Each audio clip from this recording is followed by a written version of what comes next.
Welcome to another episode of the Global Investors Podcast. I'm your host, Charles Carillo. Today we have Ryan Sudeck. He is the CEO of Sage Investment Group, a company that transforms hotels into apartments in growth markets throughout the United States. They recently began their 22nd hotel conversion project, I believe, in December of 2024. And before Ryan joined Sage, he served as Vice President of Marketplaces at Redfin and previously led acquisitions across industries at PwC, Samsung, and Amazon. Ryan, thank you so much for being on the show today. It's a pleasure to be here. Thanks so much for having me, Charles. So give us a little background on yourself. Before joining Sage Investment Group, you were with Redfin, some other groups. Tell us a little bit about yourself, both personally and professionally, prior to what you're doing now as CEO. Yeah, happy to. I'll go way back to my youth, and I'll keep it quick, I promise. So growing up, I grew up on the East Coast in New Jersey. My dad was actually a pilot by trade, but had always had a small portfolio of real estate. And so on the weekends as a kid, I was swinging hammers, soldering pipes, installing toilets, snaking drains, doing all the dirty work because he always did the work himself. And it was just a couple properties in our hometown of Medford, New Jersey, and it was a really formative experience. Like I said, my dad was a pilot post 9/11, took a massive pay cut when the airlines went bankrupt, lost his pension. And, having that passive income from the real estate really allowed my parents to kind of survive and, then eventually start thriving again, through some challenging times. And so, for me, I knew I always wanted that for my family, when I got to that place one day. So fast forward, moved out to the West Coast, went to college, met my wife, went into corporate America, as you mentioned, did a lot of work in mergers and acquisitions. So instead of acquiring, a real estate asset, we were buying companies. So worked on deals like when Amazon bought Whole Foods, when Samsung bought Smart Things, the IoT platform, or Loop Pay, which became Samsung Pay and, powers payments on, hundreds of millions of phones around the world. So got to know, a little bit about a lot in business, got to understand underwriting deals, and then eventually started doing my own real estate investing. Started with a 6-plex value add, did a lot of the work myself. Ended up doing cash out refinance, got an 8-plex, sold those, then a 16 and a 30. And then fast forward to 2020, that's when Sage Investment Group got started, where I'm now CEO. At the time, I, was working in M&A. I'd been working at Redfin, actually leading not just M&A and business and partnerships, business development, but also operating, real estate businesses, within Redfin, all of their digital revenues businesses.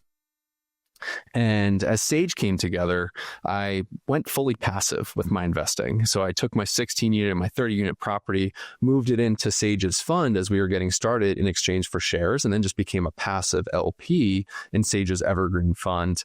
And then, I was fortunate enough that about 18 months ago, ended up joining the company full time as CEO and as one of 3 partners here at Sage. Wow, that's quite the story. So when you start off with those smaller ones, you self-manage everything, even like those 16 and 30 units? Not the property management.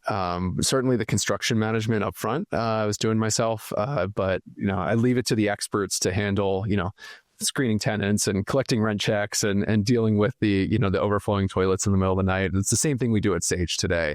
We work with the best, local property managers for our projects. That's awesome. Yeah, it's something I want to get into a little bit more as well. But that was one thing that I found when I was starting my multifamily portfolio kind of business was that, as I was able, when I brought in third-party management, it just makes everything so much easier, because it's one thing about handling that, with the value add portion of it, or, the renovation, getting it rented, all that kind of stuff, and then handing that off and having that property manager there to assist you with, but also something where you can pass the keys off and now I'm on to the next one kind of a thing. And change your roles into really sitting in that asset management seat, which makes it a lot easier because you want to really control costs and everything like that. And I don't know if I would trust a property manager to do everything for me on a long project like that. I think it would be something like you did, is where you're there, you're doing some of the work yourself, and then also you're dealing with all the contractors and you're making sure that you're getting bids, everything's getting done. It's one thing having a property manager do one-off projects, overseeing them, you know what I mean? It's another thing for having them take care of a 3 or 4 month plus renovation process. Totally. And especially these projects, these properties were totally vacant when I took them on. And so, there were that monthly cost, the CapEx going out the door. I certainly wanted my eyes and control over that to make sure it's being managed properly. But totally agree with you that, having that intense focus up front, but then, kind of turning over to the experts to deal with the day-to-day is a great way to operate, especially as a retail investor. Yeah, for sure. I definitely agree with that. Do you have money sitting in the stock market and you're worried about it? Or worse, you have money sitting at the bank, not keeping up with inflation? My name is Charles Carillo, founder and managing partner of Harborside Partners. And since 2006, I've been investing my money and my family's money into income-producing properties. These are real assets, real properties with real addresses that produce real cash flow. At Harborside Partners, we provide passive investors who love real estate with a turnkey investing solution. If you want to put your money to work in real estate but can't find deals, don't have the time to get funding, and the last thing that productive people want to do is manage real estate. We find the deals, we fund the deals, and we manage the tenants, the termites, and the properties. Partner with us at investwithharborside.com. That's investwithharborside.com. Go to investwithharborside.com. If you love real estate, you like the idea of passive income, and believe that income-producing properties will appreciate over time, go to investwithharborside.com. That's investwithharborside.com. Can you give us a little background now on what Sage's investment strategy is? Because this is a little unique versus other value-add multifamily operators that come on the show. And kind of what's your strategy and what's your criteria for investment? Of course, yeah. So we're taking hotels and converting them into apartments in growth markets across the country. Our mission and our goal is to help address the affordable housing crisis by creating these naturally affordable units that are brand new and renovated in markets, and they're located where people live and work. These units appeal to folks who, make good wages. They make too much where they don't qualify for, government help, but they don't make enough to afford the brand new Class A building down the street. But in our community, they live in something that's been totally renovated with a lot of amenities because we take those hotel amenities and repurpose them. We're a developer. We do all of our own construction management. And so it's a heavy lift to transform a hotel to an apartment building, but the value that it unlocks is pretty incredible because, we're buying at a hotel cap rate. And for those who don't know what a cap rate is, it's a valuation metric. A simple way to think about the difference between value of a hotel and an apartment building is maybe just a revenue multiple. So a hotel might be worth 3 to 5 times the revenue it generates, whereas an apartment building will be worth 7 to 12 times the revenue that it generates. So when we were able to buy these hotels, do a lot of heavy development work into them, it's not easy to capture this arbitrage and value that exists. But once we do that and transform them into apartment communities, we see at least a 50% increase over our cost basis in the value of the property just because of that transformation. Wow. Yeah, that's pretty amazing.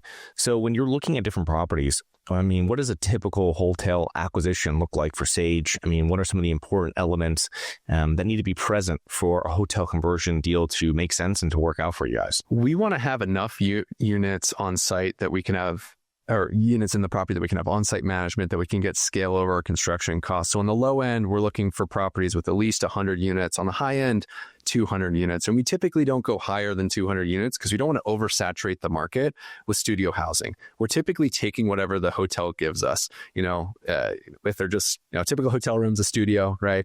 We're not usually combining units because you can't double the rent for a 1-bedroom that you'd create from 2 studios compared to what you could rent just a studio as. So that's the first criteria. So 100 to 200 units. We're looking for markets that have strong wage, employment, population growth, because we want to make sure that we have a good tenant base. These properties are really well located, near where folks want to, or where they work. And so we're looking for good locations with job centers nearby. On top of that, it's all about the price of acquisition, making sure that we feel good about that. We're starting to get a pretty good handle, after doing 22 projects, or at least starting 22 projects, as you mentioned. We're getting a good handle on CapEx per room. We've learned a lot there. We've been able to value engineer. It's actually our competitive advantage, I think, in the market, because we're saving on materials costs, getting supplies in bulk. We're optimizing our labor. what's really important too when we're buying these is also working with the local jurisdiction to make sure we can convert the asset. So it's not just what is the profile of the asset itself, how many units does it have amenities, is it exterior corridor, because that's what we're typically working with. But the other set of questions, and these are sometimes harder to answer, is can we convert this? Is the city going to allow us to change it from commercial, hospitality use to residential use? And so, we've got, a team internally that focuses on, really helping educate the local jurisdictions about what we are, because we are unique, to your point, and not a lot of permitting and planning offices have seen folks out there doing these hotel conversions. Luckily, with our track record and the success that we've seen with some of our projects, not just helping solve a need for affordable housing, but on the broader community, we're able to usually grease the skids and get through that process. Okay, there's speed bumps along the way for sure, though, because you guys are in so many different kind of locations, several different locations, states. So I see that being a little bit more difficult with dealing with the municipality, zoning, and permitting. What is one way that you guys kind of structure your deals so you're not purchasing a property that cannot be converted? Fantastic question. So we're very upfront with our sellers. We've got a strong reputation about closing deals, but we need to close it with certain conditions. It typically takes us about 6 months, sometimes longer, from when we go under a purchase and sale agreement to when we close on the asset, because we need a few things. One, we want the property to be vacant. We've had issues with hotel guests asserting tenancy rights and having to go through the eviction process. So we've learned, we need these properties vacant because we want to start the renovation day one and get them into an apartment building as quickly as possible. The second thing we ask for that takes a lot of time is a change of use permit at a minimum. So that change of use permit is basically the local jurisdiction saying, yes, you can change this from commercial to residential use. That allows us to start construction on day one, because we want to close, we want to secure the property, and then we want to immediately start, the work of removing the old and then eventually, putting in the new.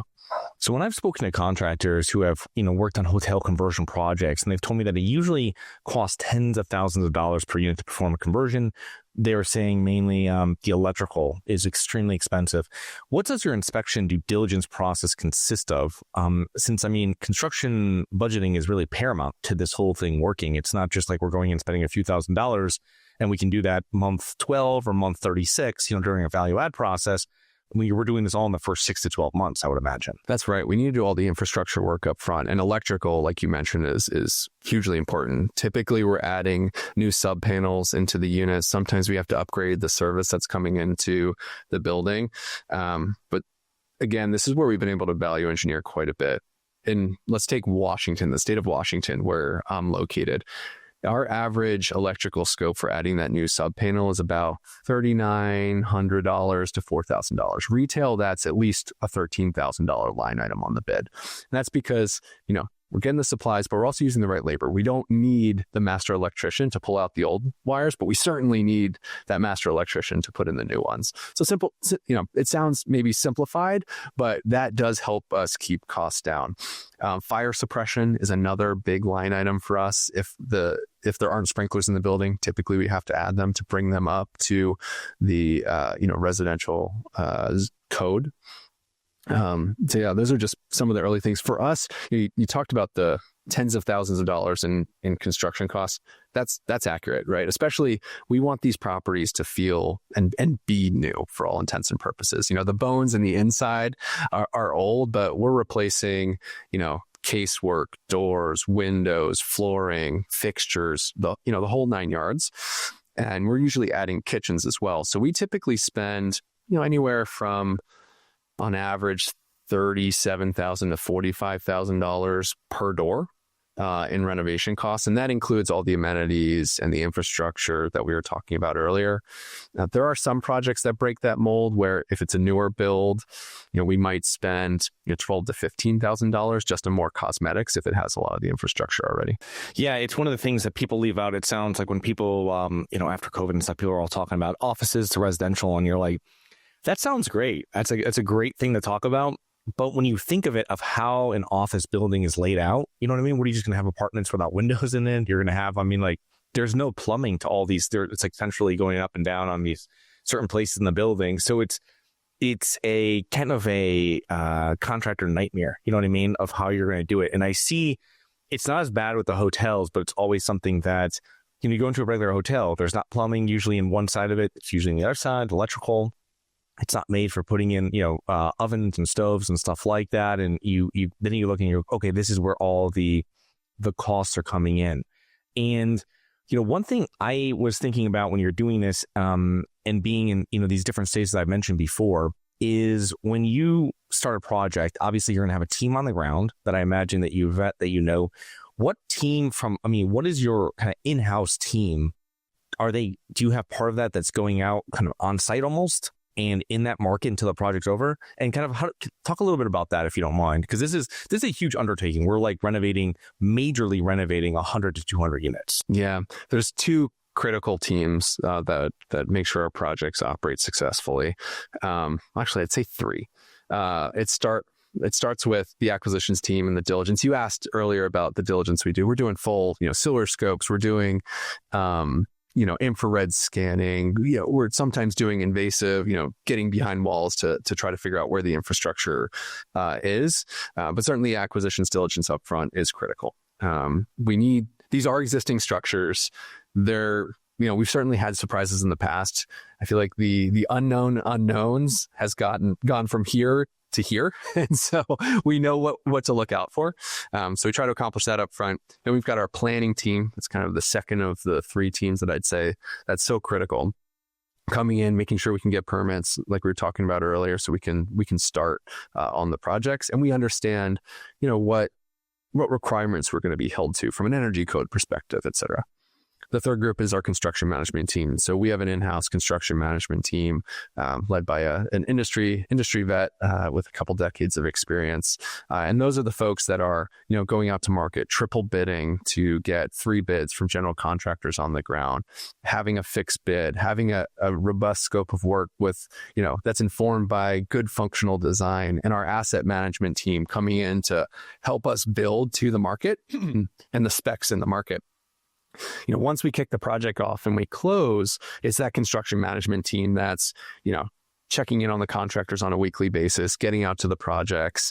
We also use some technology, like 360 cameras to do walks that overlay on our plan set so we can stay on top of what's happening on the ground. But it's so critical to deliver these, on time and ideally on or under budget. That's how we generate the returns for our investors. Yeah, that's a lot of great information. And once one of these projects is done, let's talk a little bit about your lease up and your property management, because one thing that I should have thought of this before, but you brought it up, is that you were bringing on, because you're about the saturation. And then right after that, you said because of the studios. So, this is, in my years of being a multifamily investor, studios have been a challenging property, depending on where it is. I've never been in like city centers, right? I'm usually out in like secondary markets or something. But this has been a harder unit demographic to rent to and keep tenants in there. I don't know how to put it any differently. And it's like, so how do you manage this, like you were saying, with the lease-up process of bringing on 100 studios? And then bringing your property manager, how do you find a property manager that is versed in that? Because this is something that most people aren't. Most multifamily properties are probably 50% 2 bedrooms, 25% 1 bedrooms, maybe even more, in 5% studios. So that's right.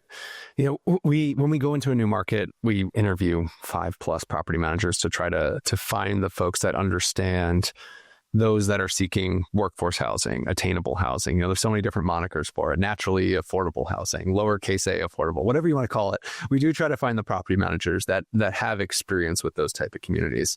We benefit in our lease-ups benefit from just natural affordability. We're usually $300 to $500 less per month than the next cheapest thing. Now, the units themselves are smaller, but we've got all the hotel amenities too. So I was just out at our property in Olympia yesterday, and we're walking 16,000 square feet of ballroom space that we're transforming into fitness club with indoor pickleball and golf simulators, walking trails. Even though your room might be 300 to 500 square feet, there's a lot that you can do with these communities, and that attracts folks because they're naturally affordable. So our lease up time frame, anywhere from 3 to 5 months, I'd say, for 100 to 200 unit property. On the high end, maybe 6 months.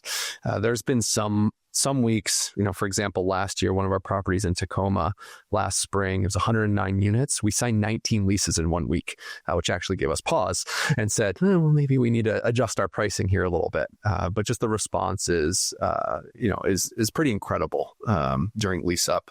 And then you mentioned retention of tenants, just that, stereotypically, when people think of studios, they think of higher turnover. Let's just call it what it is. The first hotel conversion that my partner did was in 2019. That property has stayed 96 to 98% occupied in a 92% saturation market. And the average tenancy there is 19 to 20 months, whereas I think the nationwide average is about 15 or 16 months. So that's the first one we did. It's the one that has the most cured data that we can look at over time. But generally speaking, we see that people, they stay, they love the affordability, they like the community, they like the locations. So that helps on the resident retention. Yeah. The one great thing about the hotel conversion piece as well is that there's always enough parking. I mean, obviously when they were built initially, they have enough parking for these units, at least one car per unit, which is with older apartment complexes, of all sizes, from 3 units to 300. I mean, if they were built in the 60s or before, or something like this, or even the 70s and before, there might be a lacking of that. And that becomes something that you can't just add new parking on that easily to most properties, especially if they're inside if it's like almost like they're inside almost like a city or town center. You know what I mean? And you're kind of stuck with that. And it's an ongoing issue that can never really be corrected. One of the other things I saw when we were speaking, and I was reading about this before, if I had other people on the show, and it would be something where, I'm a huge fan of yearly leases, but I'd have other people on the show that might be short-term people and short-term and medium-term type investors. Has there ever been kind of a notion or an idea, or has anybody ever tried to explain to you to go into a short-term or medium-term type strategy after completion? Or maybe you don't have to do, I don't know, is like a different way of achieving this conversion, but also keeping it almost as a hospitality property, I guess you would say. Interesting. So would this be more like kind of extended stay model, or like a corporate leases? Is that what you have in mind? Yeah, well, I had a friend of mine. I don't, like I said, I've never invested in short-term rentals, but I have a friend of mine that has done this before in more vacation areas, let's just say, and down here in Florida. And it's been one thing that they've done. And if they saw the same deal that you were seeing, they would have, depending on the area, of course, they would have a different business plan for it. I don't know if that was ever, personally for me, the yearly rentals and keeping that occupancy and the renewals high is the whole business plan. And that's what I would go for. I just didn't know if anybody ever came to you and or it was ever floated as going into more of a short-term or medium-term type business model? To be honest, no, we haven't really explored it. It's not something we have experience in. We do try to play with the lease lengths to just, smooth out the renewal curve so that we don't have all our leases renewing at once, right? Since we have that, 3 to 5 month lease up. But, we're not looking at, weekly rentals or monthly month-to-month rentals, from the get-go. We're similar to you, Charles, in that we like the yearly leases. One of the things that we kind of brushed over earlier was on the acquisitions. When you're looking at properties, and as you said before, these are usually selling because they're businesses per se, and they're selling at 4 or 5 times, earnings, whereas real estate might be 7 or 8. You know what I mean? Multifamily, let's just say, or more. And how are these hotels usually flagged beforehand? Are they just owned independently? I mean, how is that? And is that how we kind of play into your acquisition process? It depends. So we've bought all different types of flags, from independents to Quality Inns to Marriott Residence Inns. I'd say, kind of on the other end of the spectrum. One thing that you in the audience might find interesting is just the natural death cycle, that death spiral, I'll call it, that hotels go through. So for those who don't know, like the flag, the franchisor, right? Call it Marriott in this case, has certain brand standards that they have the hoteliers, they need them to meet, right? So they want the carpet, they want the countertops, the fixtures, the lobbies to all be consistent, right? If you go into a Courtyard Marriott in Iowa and you go to one in LA, they're going to look and feel similar, right? And that costs money, obviously, to refresh these as they change their brand standards. These franchisors refer to it as a performance improvement plan, or a PIP. Now, post-COVID, hotels have not been doing well, right? Luxury hotels have kind of come back, but the travel budget hotels have not come back. And imagine, your business is suffering, you're not getting the NOI, you're not getting the income that you used to, and then you get hit with a PIP, and you have to come up with a few $1 million in CapEx. As a hotelier, it's hard to make that pencil. And typically what you'll do is you'll drop a flag, you'll drop a tier. And so but then when you drop a tier, you might still face the same issues. You might still have challenged income. You might have debt maturities, and then you might drop a tier even more. And so we're typically buying these when they're quite distressed, whether it's debt maturities, whether competition down the street has taken a lot of their business, because that's something that's easy to do in the hotel game, or if they're just multi-generational, families that have owned these assets, they're just ready to move on. So we're typically buying these hotels that are distressed, and this natural death cycle is something it just happens in hospitality, because it's not too hard to go build a brand new hotel down the street. And we've obviously had these, changes post-COVID in the way that Americans travel, both for pleasure and for business. Yeah, that makes perfect sense. So it's really, you have well-located properties that they're not the highest and best use. You know what I mean? And so you're switching it to something that's going to be better for the community and, better for investors that are involved with that property.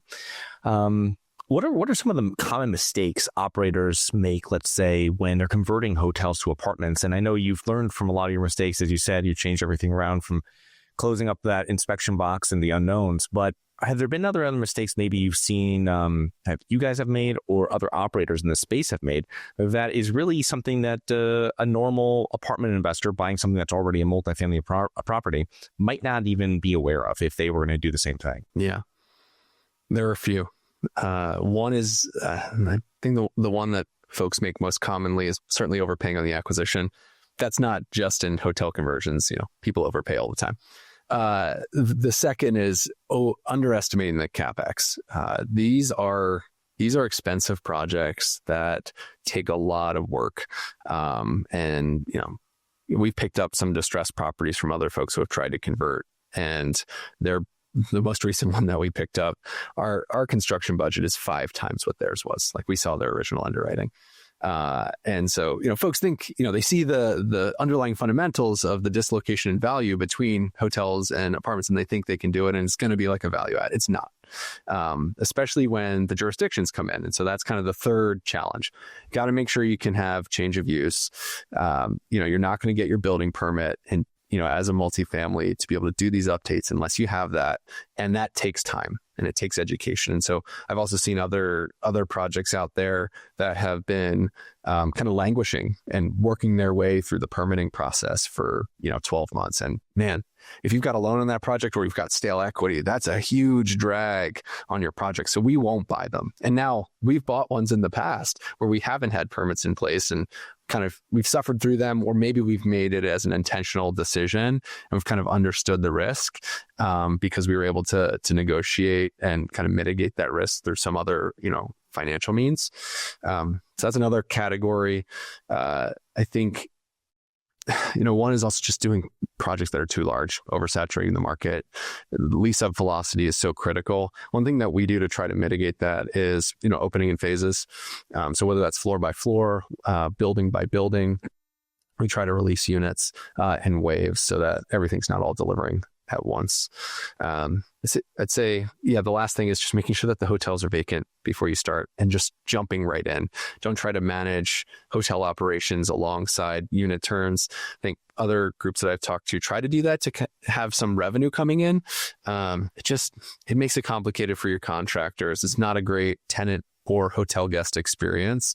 And then you can also run into some issues where you need to evict what you thought were hotel guests, but are asserting rights as tenants.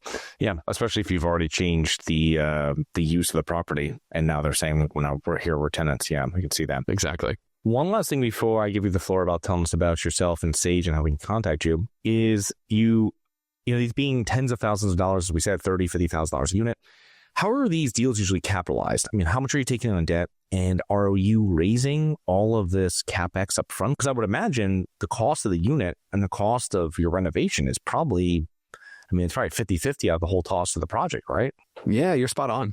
Typically, we're spending about the same on development as we are on the acquisition of the units up front. Okay. And you're raising that up front? Is that done by debt from local lenders or something like this? Yeah, so we raise equity through our Evergreen Fund. So that's the equity that comes into the deal. And then we'll work with lenders to get, development debt. There's kind of two categories of lenders that we work with. We'll work with the typical debt funds, higher interest rate, maybe a little bit higher leverage, or we'll work with local community banks or credit unions, maybe with a bridge to perm product. In terms of leverage, call it 65 to 70% loan to cost upfront. Now, once we stabilize, that drops into the 40s from a leverage perspective, usually 40 to 45% leverage because of the increase in value. The way these loans are typically structured is it's 100% of the construction costs and a much lower percentage, call it 50% of the acquisition cost, maybe a little bit less. These lenders also require us to fund interest reserves and operating expense reserves up front. And so we're raising all of this up front. We're capitalizing the deal. And, if all goes to business plan, also with some buffer, but if all goes to business plan, these should stand on their own. Everything's raised up front. We execute on our business plan. Our contractors get bank draws. They get paid from the bank. And then, we open up and the property, starts generating enough income to cover its debt. Then we look to do a cash out refinance, recoup our equity and deploy it into our next project. We typically hold our business plan is to hold for about 5 years for these projects. Interesting. Yeah, that's fantastic because it is more of a construction process versus a renovation value add process for sure. Yeah. Ryan, thank you so much for coming on today. How can our listeners learn more about you and Sage? Yeah, certainly. You can go to our website, sageinvestment.com, to learn more about us. You can reach out to me at ryan@sageinvestment.group. It's a different domain. We haven't switched our emails over yet. Or you can find me on LinkedIn and feel free to shoot me a message. Thank you so much for coming on today. We'll put all those links in the show notes and looking forward to connecting with you here in the near future. Awesome. Thanks so much, Charles. Thank you. Hi guys, it's Charles from the Global Investors Podcast. I hope you enjoyed the show. If you're interested in getting involved with real estate, but you don't know where to begin, set up a free 30-minute strategy call with me at schedulecharles.com. That's schedulecharles.com. Thank you. Nothing in this episode should be considered specific, personal, or professional advice. Any investment opportunities mentioned on this podcast are limited to accredited investors. Any investments will only be made with proper disclosure, subscription documentation, and are subject to all applicable laws. Please consult an appropriate tax, legal, real estate, financial, or business professional for individualized advice. Opinions of guests are their own. Information is not guaranteed. All investment strategies have the potential for profit or loss. The host is operating on behalf of Syndication Superstars, LLC exclusively.